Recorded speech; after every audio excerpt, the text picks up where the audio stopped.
அனைவருக்கும் வணக்கம். நான் பழனி நற்பொருள் வணிகத்திலிருந்து பேசுகிறேன். இன்றைக்கு நான் பேசுவது பஞ்சகவ்ய விளக்கை பற்றி தான் பேச போகிறேன். இந்த நாட்டு பசுஞ்சாணத்தில் செய்த பஞ்சகவ்ய விளக்கு. இதை நம்ம நார்மலாக வீட்டில் யூஸ் பண்ணுற விளக்கு மாதிரி யூஸ் பண்ணிக்கலாம். இதில் நெய் ஊற்றி திரி போட்டு ஏற்றணும். அதை ஏற்றி முடித்த உடனே அதுவே மலை ஏறிடும்.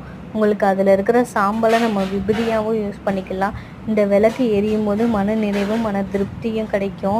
இதை நம்ம கோவில்கள்லேயும் நம்ம யூஸ் பண்ணிக்கலாம். கோவிலில் ஒரு ஆள் யூஸ் பண்ணுற விளக்கை நம்ம யூஸ் பண்ணணும்னு அவசியம் இல்லை. இது நமக்கு யூஸ் பண்ணிக்கலாம் இந்த பஞ்சகவ்ய விளக்கு. அதனால் நமக்கு மன நிம்மதியும் கிடைக்கும்.